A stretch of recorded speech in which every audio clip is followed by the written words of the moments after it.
Welcome to smart Salomi. ఈ రోజు కార్తీక దీపం సీరియల్లో ఏం జరిగిందో చూద్దాం.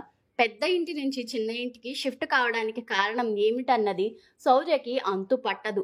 భోజనం కింద కూర్చుని తినటం చూసి డైనింగ్ టేబుల్ ఏమైందని అడుగుతుంది. కూతురిపై దీప కోప్పడుతుంది.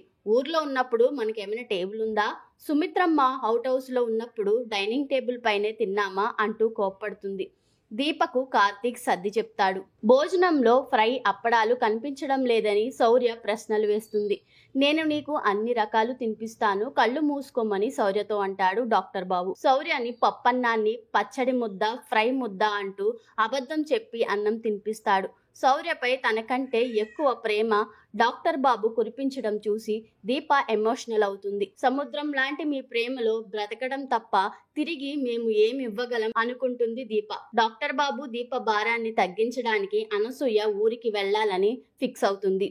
దీప పేరు మీద ఉన్న ఇల్లు తాకట్టు పెట్టి డబ్బులు తెస్తానని కాంచనతో అంటుంది. దీపకు ఈ విషయం తెలుసా అని కాంచన అడుగుతుంది. తండ్రి జ్ఞాపకంగా దీపకు ఉన్న ఒకే ఒక జ్ఞాపకం అదని తెలిస్తే తాకట్టు పెట్టడానికి ఒప్పుకోదని అనసూయ బదులిస్తుంది. కార్తీక్ కూడా ఇంటిని తాకట్టు పెట్టవద్దని అంటాడని అనసూయ చెప్తుంది. నువ్వు ఊరు వెళ్ళడం నాకు ఇష్టం లేదని అనసూయను బతిమలాడుతుంది కాంచన.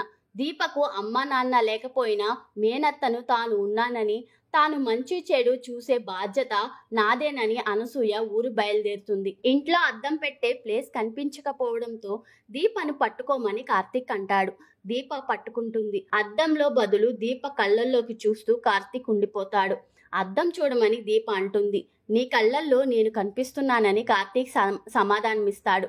షర్ట్ బాగుందని కార్తీక్ కాంప్లిమెంట్ ఇస్తుంది దీప. కార్తీక్ ఇంటర్వ్యూకి బయలుదేరతాడు. కారు లేకుండా ఎలా వెళ్తారని డాక్టర్ బాబును అడుగుతుంది దీప. కారు లేకపోతేనేం, కాళ్ళున్నాయిగా, బయటకు వెళ్తే ఆటోలు బస్సులు ఉన్నాయని కార్తీక్ అంటాడు. ఖర్చు పెట్టుకోవడానికి మా ఆవిడ డబ్బులు కూడా ఇచ్చిందని రొమాంటిక్ గా సమాధానమిస్తాడు. కార్తీక్ నే చూస్తూ ఉండిపోతుంది దీప.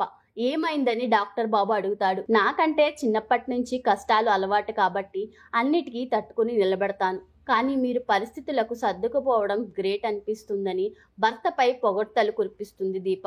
కష్టాలు చూసి నువ్వు నేర్చుకున్నావు, నిన్ను చూసి నేను నేర్చుకున్నానని దీపకు ఆన్సర్ ఇస్తాడు కార్తీక్. మీరు దగ్గరయ్యే కొద్దీ నాకు మరింత నచ్చుతున్నారని డాక్టర్ బాబుతో అంటుంది దీప. అలాగని చెప్తే ఇంకాస్త దగ్గరవుతానుగా అని దీప దగ్గరకు రాబోతాడు డాక్టర్ బాబు.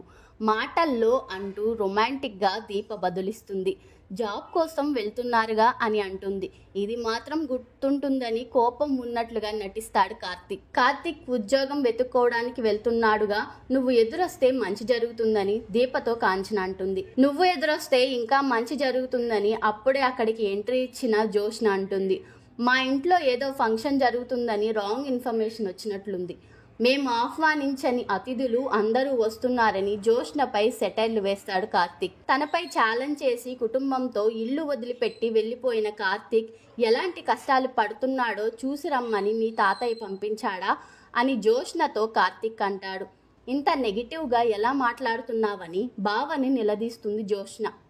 దీప రెస్టారెంట్ ఎవరి వల్ల ఆగిపోయిందో అందరికీ తెలుసునని కార్తీక్ బదులిస్తాడు.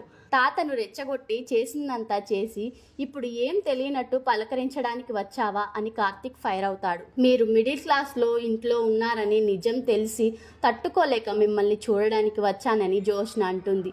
మీరు వెళ్ళిపోయారని తెలిసి మా అమ్మ కన్నీళ్లు పెట్టుకుందని, నేను భోజనం చేయలేదని జోష్న అంటుంది.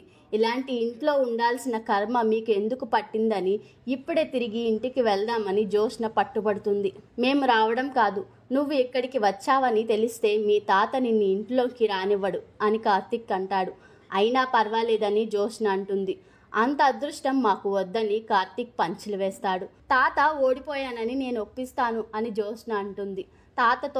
తాతలో మార్పు రావాలని, ప్రేమగా ఇంటికి రావాలని మేము కోరుకోవడం లేదని కార్తీక్ బదులిస్తాడు. కష్టమో నష్టమో గట్టిగాని నిలబడతామని చెబుతాడు. జోష్నను వెళ్ళిపోమని చెబుతాడు. వెళ్ళనని అంటుంది. నేను తిరిగి వచ్చేసరికి ఇంటిని శుభ్రం చేయమని దీపకు కార్తీక్ చెప్తాడు. ఏదైనా చెత్త ఉంటే ఊడ్చి బయటపడేయమని ఇండైరెక్ట్గా జోష్నపై సెటర్లు వేస్తాడు కార్తీక్. వచ్చేటప్పుడు దిష్టి తగలకుండా గుమ్మడికాయ తెస్తానని చెప్పి వెళ్ళిపోతాడు. మరదల్ని చూసి చూడకుండా వంట మనిషి ముందు కార్తీక్ తనను అవమానించాడని దీపపై తనకున్న కోపాన్ని మొత్తం బయట పెడుతుంది జోష్న. దీపను జ్యోత్స్న వంట మనిషి అని పిలవడం చూసి కాంచన కోపం పట్టలేకపోతుంది. దీప తన కోడలని చెప్తుంది. పేరు పెట్టి పిలవమని అంటుంది. దీప వల్లే కార్తీక్ జీవితం ఇలా అయిపోయిందని జ్యోత్స్న కోపంతో రగిలిపోతుంది. లగ్జరీ హౌస్లో ఉండవలసిన మా బావను మండు టెండలో తీసుకొచ్చి పడేశావని, 10 మందికి ఉద్యోగం ఇచ్చే బావను ఉద్యోగం కోసం వెతుక్కునే స్థితికి తీసుకొచ్చావని దీపపై ఫైర్ అవుతుంది జ్యోత్స్న. నీ వల్లే కార్తీక్ దరిద్రాన్ని అనుభవిస్తున్నాడని కోపంగా అంటుంది. నీ మెడలో తాళి కట్టిన కార్తీక్ నాకు కావాలని, నువ్వు ఓకే అంటే కావాల్సినంత డబ్బు ఇస్తానని జ్యోత్స్న చెప్తుంది.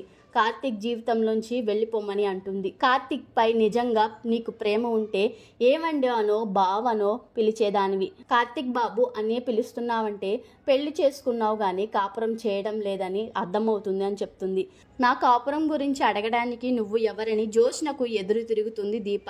కార్తీక్కు తాళి కట్టని భార్య నువ్వు మధ్యలో వచ్చి తగులుకోకపోతే ఈ పాటికి నేను మా బావ హనీమూన్ ట్రిప్లో ఉండేవాళ్ళమని చెప్తుంది. నేను తలుచుకుంటే నీ సంసారాన్ని మొక్కలు చేసి మీ ఊరు నువ్వు పోయేలా చేసి మా బావకు పెళ్ళాన్ని అవుతానని దీపతో ఛాలెంజ్ చేస్తుంది జ్యోత్స్న.